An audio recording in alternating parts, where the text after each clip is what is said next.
Auzubillahiminash-shaytanir-rajim. Bismillahir-rahmanir-rahim. Dear students, today we will discuss and continue about our subject research methodology. Today our topic is literature review.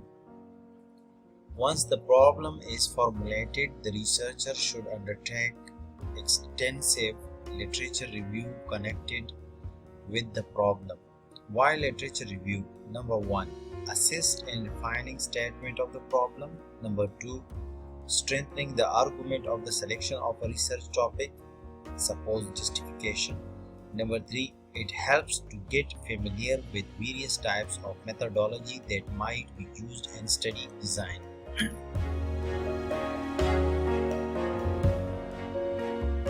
Dear students, literature review का main मकसद क्या है आज इस slide में हम बताएंगे। लिटरेचर रिव्यू का मेन मकसद ये है कि जब आप अपने प्रॉब्लम को आइडेंटिफाई करते हैं कि आप किस चीज़ पे काम करना चाहती हैं या चाहते हैं, तो उसके लिए ज़रूरी ये है कि आप एक ऐसे आर्टिकल्स को जो कि ऑलरेडी रिसर्च आर्टिकल्स हो, जो पहले से पब्लिश्ड आर्टिकल्स हो, आप उन आर्टिकल्स को डाउनलोड करके उनको थॉरोली रीड करके और उनको रिव्यू करके फिर आप अपने रिपोर्ट में उसको दोबारा ऐड कर लें। हमने यह इधर लिखा है कि वाई लिटरेचर रिव्यू क्यों इतनी अहम है और हम क्यों लिटरेचर रिव्यू पे फोकस करते हैं।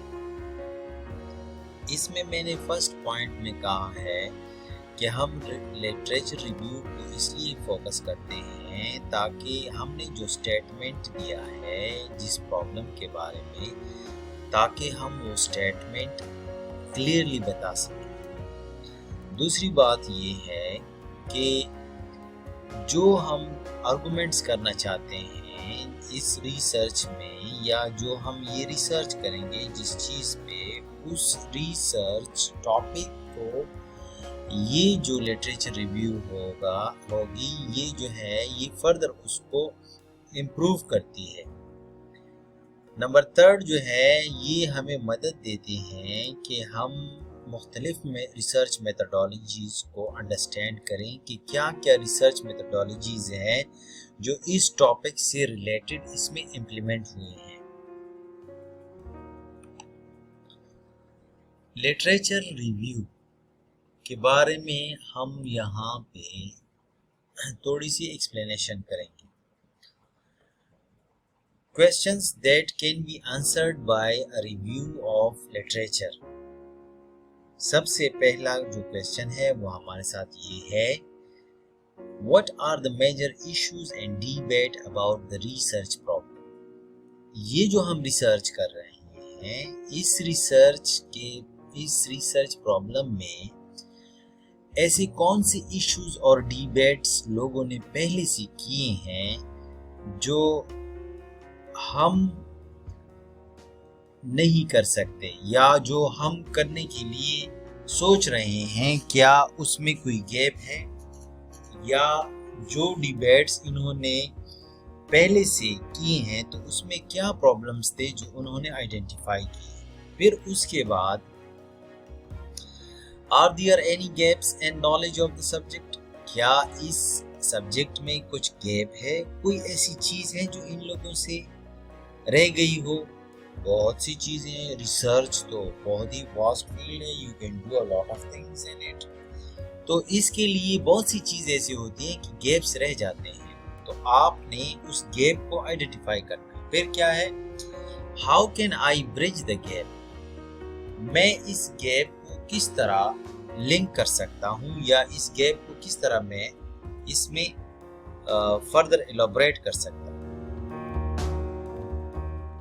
फोर्थ जो हमारे साथ क्वेश्चन है, व्हाट डायरेक्शंस और methodology are indicated by the work of other researchers.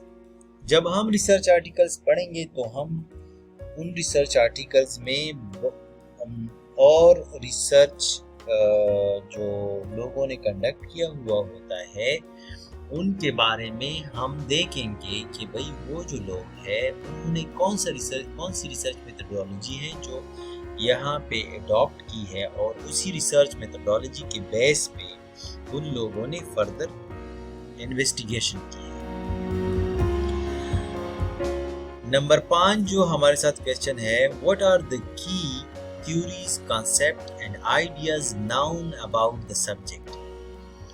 हम जो भी सब्जेक्ट पढ़ते हैं उसके लिए फॉर्मर जो रिसर्चर्स होते हैं, जो साइंटिस्ट होते हैं, उन्होंने बहुत ज़्यादा रिसर्च और आइडियाज़ और रिजल्ट्स और कंक्लूजन और फाइंडिंग्स की बुनियाद पे थ्योरीज बनाई हुई हैं और उनके जो कंसेप्ट और आइडियाज़ होते हैं वो उस सब्जेक्ट में होते हैं जिसकी बुनियाद पे हम थ्योरीज, कंसेप्ट एंड आइडियाज जो होते हैं इस सब्जेक्ट से रिलेटेड हम अपनी आर्टिकल में उनकी रेफरेंस दे के हम इसमें शामिल कर लेते हैं। What is the chronology of the development of knowledge about my research problem.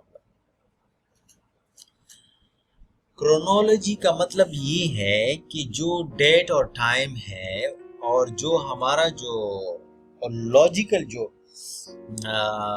Idea है इस रिसर्च के बारे में हम किस तरह इसको डेवलप कर सकते हैं। और आखिरी जो पॉइंट है, जो क्वेश्चन हमारे पास है, उसका मतलब ये है कि whether the research question already has been answered by someone else।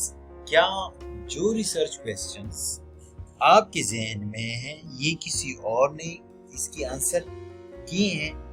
तो अगर किए हैं तो आपने इन क्वेश्चंस को दोबारा से रिव्यू करना है और आपने दोबारा से अपने जहन में एक ऐसे क्वेश्चन को एरेज करना है जो कंप्लीटली इस एरिया से डिफरेंट हो। या आप इस तरह भी कर सकती हैं कि सेम क्वेश्चंस एक बंदे ने किए हुए होते हैं लेकिन उसने वो रिसर्च जो है अफ्रीका में किया हुआ होता है या यूएसए में किया हुआ होता है। तो हम क्या करते हैं उसके लिए कि हम इस तरह कर लेते हैं कि हम अपने एरिया में उस टाइप की रिसर्च को ले लेते हैं और फिर हम अपने फाइंडिंग्स शो करते हैं और with the reference of that researcher कि हमने भी द सेम स्टडी कंडक्ट किए, लेकिन इस दफ़ा हमारा जो लोकेशन है वो डिफरेंट एरिया में है, इसलिए हमारे जो रिजल्ट्स हैं वो इस बंदे से तकरीबन डिफरेंट है।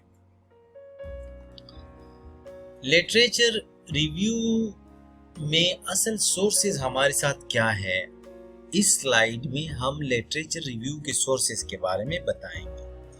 लिटरेचर रिव्यू के सबसे इम्पोर्टेंट जो सोर्स हैं हमारे साथ वो होती है बुक्स।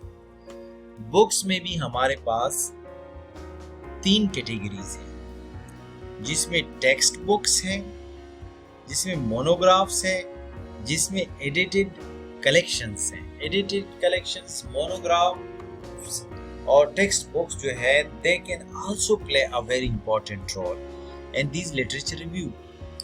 अब टेक्स्ट बुक जो है वो डिफरेंट ऑथर्स ने बनाया हुआ होता है और उसमें मुख्तलिफ एग्जाम्पल्स होते हैं, उन्हीं एग्जाम्पल्स के थ्रू जो है वो बयान किया गया होता है। मोनोग्राफ भी बहुत से लोगों ने डिज़ाइन किया होता है या एक बंदे ने डिज़ाइन किया होता है और उन पे भी हम जो है अपने लिटरेचर रिव्यू को एक्सप्लेन कर सकते हैं। और एडिटेड कलेक्शंस वो होते हैं जो दूसरों लोगों की कलेक्शंस होती हैं और वो जो है दोबारा रिपीट की जाती हैं बाय डिफरेंट रिसर्चर्स और वही रिसर्चर्स जो है वो अपने कलेक्शंस को पब्लिश करते हैं विद देयर ऑन रेफरेंस। तो ये भी जो है टेक्स्ट हैंड बुक्स टाइप्स के टेक्स्ट बुक्स वगैरह होते हैं।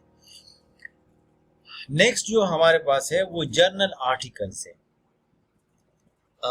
आपको ये भी मैं बताऊंगा कि जर्नल आर्टिकल्स क्या होते हैं। एक होते हैं एकेडमिक जर्नल्स।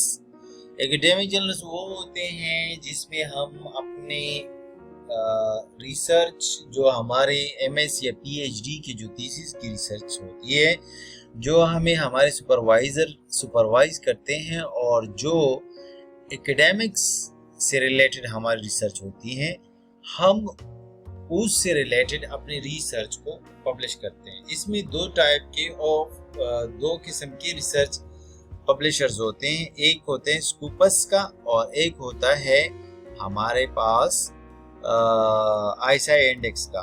तो पाकिस्तान में जो है हम इम्पैक्ट फैक्टर जर्नल्स को बहुत ज़्यादा फोकस करते हैं, और इसी तरह जो है ना कॉन्फ्रेंस प्रोसीडिंग्स उसको कहते हैं कि जब आप एक कॉन्फ्रेंस के लिए अप्लाई करते हैं, पहले कॉन्फ्रेंस में आप इसको प्रेजेंट करते हैं इस रिसर्च को, वहाँ पे और भी बहुत से रिसर्चर बैठे हुए होते हैं, और फिर जब आप की प्रेजेंटेशन ख़त्म हो जाती है तो फिर आप क्या करते हैं कि आप उनको क्वेश्चन आंसर का मौका देते हैं। फिर वो आपको कहते हैं कि आपकी रिसर्च मेथड्स में या रिजल्ट में ऐसा क्या प्रॉब्लम है जो आप फर्दर पॉलिश कर सकते हैं और आप इस पे काम कर सकते हैं, और फिर ये जो है ये एकेडमिक जर्नल्स में आप पब्लिश करते हैं ये काम। नेक्स्ट जो है indexing and abstracting journal search engines, जिसमें सपोज हमारे पास गूगल स्कॉलर है, पबमेड है, और इस पे जो है गूगल स्कॉलर पे हम यूजुअली जो है अपने इंडेक्सिंग जर्नल जो होते हैं, जो कि ऑथराइज्ड जर्नल्स होते हैं, जिनके आर्टिकल जो है वो पब्लिश होते हैं, हम उसको सर्च करते हैं। पास्ट डिसर्टेशन से भी हम आइडिया लेते हैं। वाइटर स्टैटिस्टिक्स, वो बहुत सी जो है स्टैटिस्टिक्स ऑर्गेनाइजेशन होती हैं, such as in Pakistan we have a lot of statistical organizations, जिसमें सबसे जो इम्पोर्टेंट है वो बोर्ड ऑफ स्टैटिस्टिक्स है, या जिस तरह इस्लामाबाद में है तो वहाँ पे भी जो है ना स्टैटिस्टिक ऑर्गेनाइजेशन है, उसके थ्रू हम अपने डेटा को लेते हैं। सेंसस, वो जो पॉपुलेशन से रिलेटेड डेटा होते हैं हम वो लेते हैं। गवर्नमेंट रिकॉर्ड्स जो होते हैं वो उससे हम डेटा लेते हैं। सर्वेलियंस सिस्टम से हम लेते हैं। सर्वे खुद करते हैं और उससे जो है हम डेटा लेते हैं, या अपने एक्सपेरिमेंटल बेस पे हम डेटा लेते हैं। इंटरनेशनल ऑर्गेनाइजेशन डॉक्यूमेंट्स होते हैं, WHO के डॉक्यूमेंट्स पे हम बाज़ वक़्त काम करते हैं। इस तरह न्यूज़पेपर वगैरह मैगजीन पे से हम जो है ना आइडिया लेते हैं। इंटरनेट से भी बहुत ज़्यादा चीज़ें हम कलेक्ट करते हैं।